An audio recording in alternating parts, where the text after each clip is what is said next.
이번 시간에는 우리 이상과 함수적 종속에 대해서 같이 한번 살펴보도록 하겠습니다. 이 이상 그러면 얘는 말 그대로 우리가 관계형 데이터베이스를 이제 사용하는데 이상한 현상이 이제 발생하는 걸 보고 우리가 이상이라 그래요. 그래서 이상이라는 거는 테이블에서 일부 속성들의 이제 종속으로 인해서 데이터에 이제 중복이 발생하고 이 중복으로 인해서 테이블 조작할 때 이제 문제가 발생하는 현상, 그걸 보고 우리가 이상이라고 합니다.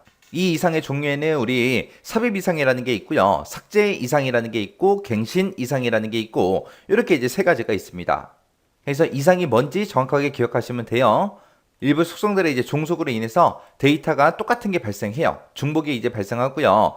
이 중복으로 인해서 우리 테이블 조작할 때 문제가 발생하는 그 현상, 그 현상을 보고 우리는 이상이라고 하더라. 이 이상에는 종류가 몇 가지가 있다? 세 가지가 있다. 삽입 이상, 삭제 이상, 그 다음에 갱신 이상. 이 세 가지가 있더라. 자, 그럼 이제 여기서 이제 삽입 이상이라는 게 뭔지, 삭제 이상이라는 게 뭔지, 갱신 이상이라는 게 뭔지 좀 살펴보자고요. 자, 지금쯤 이렇게 이제 수강이라는 이 테이블이 있어요. 이 테이블에 보면 지금 학번도 있고요. 우리 과목 번호라는 것도 있고, 성적도 있고, 학년도 있고, 이렇게 네 가지가 있습니다.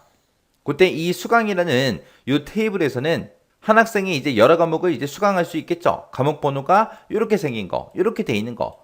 이 학번이 이제 100번인 그 사람이 뭐 이렇게 두 과목을 듣든 세 과목을 듣든 네 과목을 듣든 여러 과목을 수강할 수 있잖아요. 그래서 이 학번 하나 가지고 우리가 기본키로 사용할 수가 없어요. 왜? 중복되는 데이터가 이렇게 있으니까. 그래서 지금 여기 보게 되면 학번 밑에 밑줄이 가 있고 과목 번호 밑에도 밑줄이 가 있죠. 해서 학번하고 과목 번호 이 두 가지를 연결시켜서 이제 여기서는 기본키로 이제 사용을 합니다. 자, 삽입 이상이요. 자, 일단 우리가 예를 먼저 보자고요. 자, 수강이라는 테이블이 있는데 거기다가 우리 학번이 600번인 그 학생이 있는데 그 학생이 만약에 2학년이라고 했을 때 이 두 가지 사실만 우리가 이 테이블에다가 수강 테이블에다가 삽입을 하고자 할 때 이제 삽입 이상이 발생을 합니다. 그럼 얘는 지금 학번이 600번이다 그러면 이제 학번 요 자리에 맨 마지막에 이제 600 하고 들어가겠죠. 그리고 학년이 2학년이라 했으니까 2학년 하고 이렇게 이제 들어갈 텐데 이렇게 집어넣었을 때 이제 삽입 이상이라는 게 발생을 해요. 왜 발생하냐? 우리 이 수강이라는 이 테이블의 기본 키는 학번하고 과목표도하고 이 두 가지를 연결을 시켜서 우리가 사용한다 그랬죠.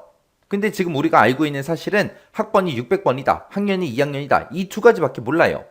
이렇게 이제 입력을 할 때 우리가 과목 번호를 모르잖아요. 이 과목 번호가 없기 때문에 이 600번이다, 2학년이다 해서 이 사람의 데이터를 우리가 입력을 할 수 있다, 없다? 없다. 이렇게 이제 등록을 못하는 이런 경우가 발생하는데 이런 걸 보고 우리가 삽입 이상이라고 그렇게 이제 부르는 겁니다.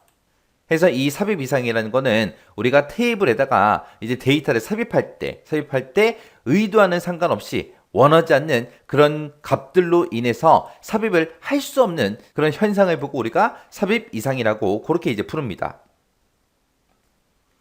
그 다음에 이제 삭제 이상이요. 얘도 예를 먼저 보고 같이 한번 내용 좀 보자고요. 수강이라는 테이블이 있는데 이 테이블에서 학번이 200번인 그 학생의 과목번호 C123 이거를 이제 등록을 취소하고자 한대요.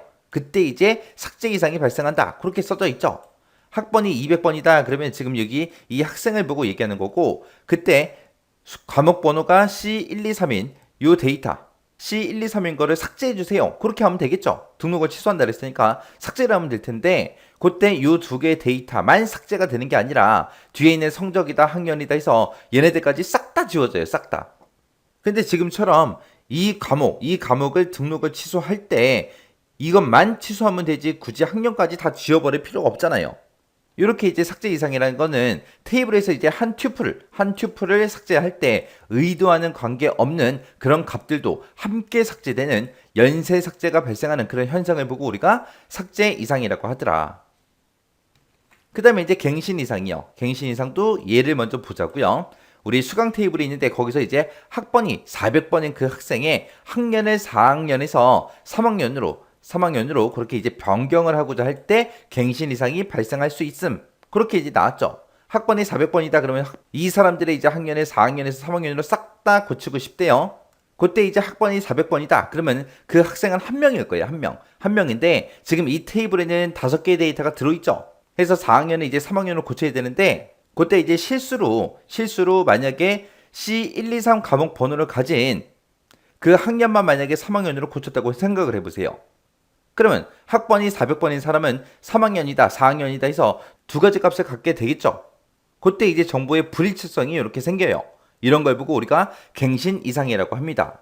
그래서 테이블에서 우리 튜플에 있는 그 속성값을 갱신할 때 일부의 튜플 정보만 갱신이 돼서 정보에 불일치성이 생기는 그런 현상을 보고 우리가 갱신 이상이라고 해요. 그럼 지금처럼 이렇게 이제 삽입 이상이다, 삭제 이상이다, 갱신 이상이다 이런 게 이제 발생할 수 있는데 이런 게 발생하면 좋은 거예요, 나쁜 거예요? 나쁜 거죠. 안 좋은 거죠. 그러면 이런 현상이 안 생기게 우리가 만들기 위해서는 뭘 하냐? 우리가 정규화라는 그 과정을 거치면 돼요. 정규화가 뭐 하는 거냐? 이런 테이블을 여러 개로 이제 쪼개는 거예요. 그래서 테이블을 지금처럼 크게 하나로 만들어서 다 써버리는 게 아니라 학생이라는 테이블 따로 만들고요. 수강이라는 테이블 따로 만들고 따로따로 만들면 이런 문제가 없어진다고요. 그렇게 이제 테이블을 쪼개는 걸 보고 우리는 뭐라고 한다? 정규화라고 하더라. 그 정규화는 우리가 다음 시간에 이제 배울 거예요. 그래서 이상의 종류에는 이렇게 세 가지가 있다. 왜 발생하는지 그것까지 같이 기억하고 지나가시면 돼요. 그 다음에 이제 우리 함수적 종속이요. 함수적 종속이라는 게 뭔지 좀 살펴보자고요. 자, 어떤 테이블 R이 있대요. R이라는 테이블이 있는데 거기에 보게 되면 이제 X라는 게 있고 Y라는 게 있대요. 얘네들을 이제 각각 이제 R의 속성 집합, 부분 집합이라고 이제 하자. 그렇게 이제 나왔어요. 자, 요거를 우리가 그림으로 좀 보자고요. 자, 만약에 지금처럼 이렇게 학생이라는 테이블이 있어요. 이 학생이라는 테이블을 우리가 R이라는 테이블이라고 하자고요. 그리고 여기 보니까 지금 학생 테이블에는 학번하고 이름하고 이 두 가지의 속성이 있죠. 그때 이제 요 학번을 X라고 하고 그 다음에 이름을 Y라고 하자고요. 그 얘기예요.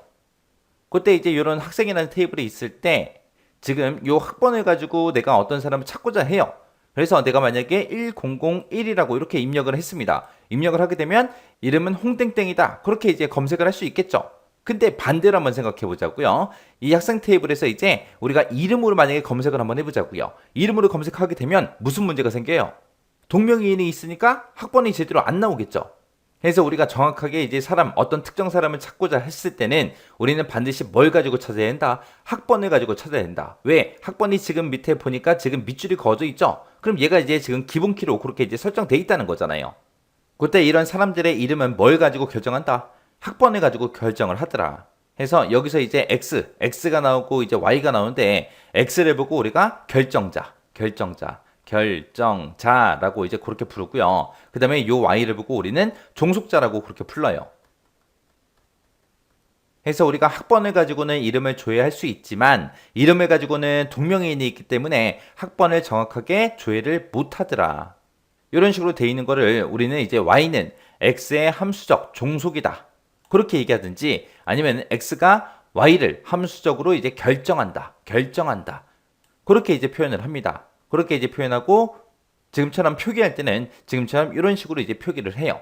해서 X가 우리 결정자를 의미한다. Y는 이제 종속자를 의미하더라. 그렇게 이제 기억하시면 돼요. 해서 이렇게 함수적 종속이라는 거는 데이터의 이제 의미를 표현하는 걸 보고 얘기하는 거고요. 현실 세계를 표현하는 그런 제약 조건이 되는 동시에 데이터베이스에서 항상 유지돼야 되는 그런 조건을 보고 우리가 함수적 종속이라고 그렇게 이제 표현을 해요. 자, 그럼 우리가 함수적 종속에 대해서 좀 더 자세히 이제 예제를 통해서 한번 살펴보자고요. 자, 지금처럼 이렇게 이제 학생이라는 테이블이 있대요. 이 학생이라는 테이블 가지고 함수적 종속을 이제 살펴보자. 그렇게 이제 나왔습니다. 자, 지금 이 학생이라는 테이블을 봤을 때 학번 밑에 밑줄이 그어져 있죠? 밑줄이 그어져 있는 거 보니까 이 학번이라는 걸 이제 기본키로 그렇게 이제 설정해 놓은 거예요. 그럼 우리가 학번을 가지고 뭔가 400번인 거를 찾아라. 그렇게 했을 때 이 학번 400번을 가지고 우리가 이름도 조회할 수 있죠. 그리고 학년도 알아낼 수 있고요. 그리고 학과도 이제 우리가 알아낼 수 있습니다. 만약에 학번 중에서 301번인 거 찾아라. 그러면 이 301번의 이름도 찾아낼 수 있고 학년도 찾아낼 수 있고 학과도 찾아낼 수 있죠. 그러면 지금 이렇게 4개의 이제 필드, 4개의 속성이 있을 때 이 기본키가 되는 이 필드를 보고 우리는 결정자, 그렇게 이제 부르는 거고요. 그 뒤에 있는 이름이다, 학년이다, 학과다 하고 요 3개 필드를 보고 우리는 종속자라고 그렇게 이제 표현할 수 있는 거예요. 그래서 아까 제가 좀 전에 우리가 함수적 종속 관계를 나타낼 때는 X 그리고 y 이렇게 이제 표현할 수 있다 그랬죠. 그때 이제 이 x를 우리가 결정자라고 이제 그렇게 부르는 거고요. 요 y를 보고 우리는 종속자 그렇게 이제 부른다라고 했어요. 그때 이런 관계를 우리가 표시하게 되면 지금처럼 이런 식으로 이제 표현할 수 있습니다. 그래서 우리 결정자 학번 여기서 이제 기본키로 된 게 학번이니까 결정자가 이제 학번이겠죠. 학번을 가지고 이름을 조회할 수 있다. 학번을 가지고 학년 조회할 수 있다. 학번을 가지고 우리가 학과를 조회할 수 있다. 이렇게 이제 표시할 수 있는데 이걸 이제 하나로 묶어서 지금처럼 학번이라는 걸 가지고 이름하고 학년하고 학과하고 요 세 가지를 조회할 수 있다. 이런 식으로도 이제 표현할 수 있다는 거예요. 그때 얘네들 이름, 학년, 학과, 이름, 학년, 학과 얘네가 이제 종속자가 되는 거죠. 자, 예제를 보니까 이제 다음 수강이라는 테이블이 있대요. 자, 이 수강이라는 테이블을 가지고 함수적 종속을 기호로 이제 표시해보자. 그렇게 나왔어요. 자, 지금 여기 수강이라는 이 테이블을 보니까 학번에 밑줄 그어져 있고요. 그 다음에 과목 번호에도 밑줄이 그어져 있죠. 이 두 가지, 학번하고 과목 번호 이 두 가지를 가지고 우리가 기본키로 이제 사용하는 거예요. 이 두 가지를 연결시켜서 기본키로 쓰는 거예요. 그러면 지금 이런 테이블이 있을 때 내가 학번을 가지고 성적을 조회할 수 있어요? 없죠. 왜? 학번 100번인 그 사람의 성적은 전부 다 A니까 A다. 그렇게 얘기할 수 있지만 지금 여기 보세요. 학번 300번인 사람의 성적을 구해주세요라고 했을 때는 300번이 여기 두 개가 있잖아요. 근데 첫 번째 걸로 만약에 조회가 됐다면 A 학점입니다. 그렇게 이제 성적이 나올 거고 만약에 밑에 있는 이 과목 번호가 C324 이걸로 이제 조회가 됐다면 C학점입니다. 그렇게 이제 나올 거예요. 해서 이 성적을 우리가 조회할 때는 학번 하나만 가지고는 우리가 정확하게 조회를 할 수가 없겠죠. 그래서 우리가 성적이라는 걸 조회할 때는 어떻게 해야 돼요? 학번하고 과목 번호 이 두 가지를 집어넣어야 정확한 성적이 나오겠죠. 이 학번하고 과목 번호를 넣어야 정확한 성적이 나옵니다. 지금 여기서도 마찬가지로 300번, 학번이 300번인 그 학생의 C312 그 과목의 성적을 조회해주세요. 그렇게 해야 A학점입니다. 그렇게 정확하게 나오겠죠. 또 학번이 300번인 그 학생의 과목 번호가 C324 그 과목의 성적을 알려주세요. 그렇게 해야 정확하게 C학점입니다. 그렇게 나오겠죠. 그러면 이제 성적이라는 걸 우리가 조회할 때는 학번과 과목 번호 이 두 가지를 가지고 우리가 성적이라는 걸 조회해야 되더라. 그러면 그때 이제 학번하고 과목 번호 얘네 두 가지가 결정자가 되는 거고요. 그 다음에 이 성적이 이제 종속자가 되는 거예요. 그 다음에 이제 학년 한번 조회 한번 해보자고요. 학년을 조회할 거예요. 그때 이제 과목 번호 가지고 학년을 조회할 수 있다 없다? 없다. 왜? C413을 가지고 학년을 조회해주세요. 그러면 C413의 학년은 여기도 있지만 또 C413이 지금 여기도 있잖아요. 다행히도 얘랑은 똑같은 4학년이기 때문에 틀린 정보도 아니지만 이 4학년은 학번이 100번인 사람 거고요. 여기서 이제 나온 이 4학년은 학번이 이제 400번인 그 사람 거예요. 만약에 학년을 조회하는데 C123을 조회해주세요 라고 그렇게 했을 때 얘네 이제 C123이 여기도 있고 지금 여기도 있죠. 근데 그때 이제 학년이 서로 다르잖아요. 얘는 3학년이고 얘는 4학년이니까 학년이 제대로 조회가 되지 않겠죠. 그러면 과목 번호 가지고 우리가 학년을 조회할 수 있다 없다? 없다. 근데 학번을 가지고 학번이 100번인 사람의 학년을 구해주세요 라고 했을 때 학번이 100번이다 그럼 여기 두 개가 있고요. 200번은 여기 하나가 있고 300번은 여기 두 개 있고 400번은 지금 여기 5개가 있고 그 다음에 500번은 여기 하나가 있죠. 근데 학번이 100번이다. 100번인 사람 그 다음에 학번이 200번인 사람 300번인 사람 400번인 사람 그 사람은 한 사람이겠죠. 해서 학번 하나 가지고 우리가 학년을 구해도 정확하게 구할 수 있다 없다? 있다. 왜? 이 학번이 100번인 사람은 한 사람이니까 학번이 300번인 그 사람도 한 사람이니까 학번이 400번이다? 그 사람도 한 사람이기 때문에 같은 학년이 나올 거 아니에요. 그래서 학년을 우리가 조회하고자 할 때는 학번 하나만 가지고도 우리가 얼마든지 조회할 수가 있더라. 그래서 이거를 함수적 종속으로 우리가 기호로 표시를 하게 되면 지금처럼 이렇게 이제 표시할 수 있습니다. 그래서 우리가 성적을 조회할 때는 학번과 과목 번호 이 두 가지가 반드시 있어야 정확한 성적을 조회할 수 있는 거고요. 학년을 우리가 조회할 때는 과목 번호로는 우리가 학년을 조회할 수가 없죠. 그래서 학번을 가지고 우리가 조회할 수 있습니다. 우리 함수적 종속에 보게 되면 종류가 두 가지가 있어요. 우리 완전 함수적 종속이라는 게 있고 부분 함수적 종속이라는 게 있고 그렇게 두 가지가 있는데 지금 요 예제가 그 두 가지를 다 표현해 놓은 거예요. 자, 그럼 정리 한번 해보자고요.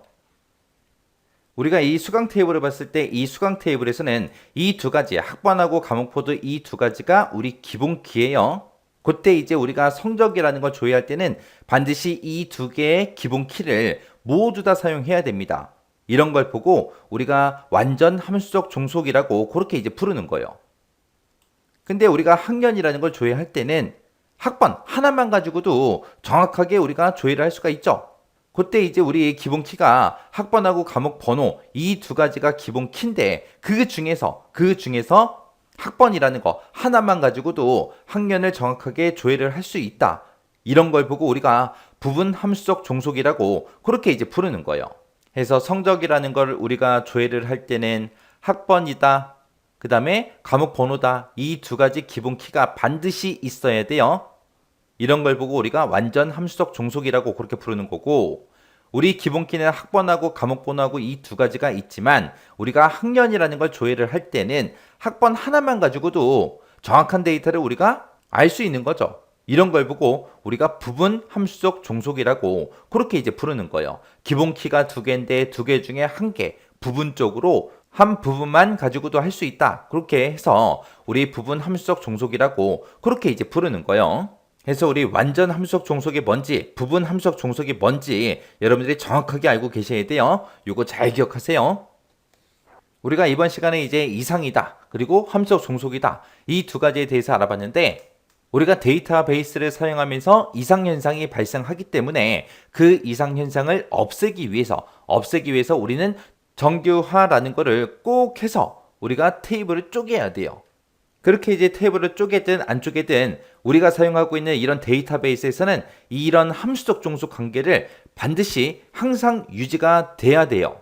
그래서 이 함수적 종속이 뭔지 정확하게 알고 이상현상이 어떤 건지 정확하게 알아야 우리가 다음 시간에 배울 그 정규화 과정을 쉽게 이해하고 빨리빨리 지나갈 수 있습니다. 그래서 이상하고 함수적 종속 정확하게 여러분들 개념 파악하고 계셔야 돼요.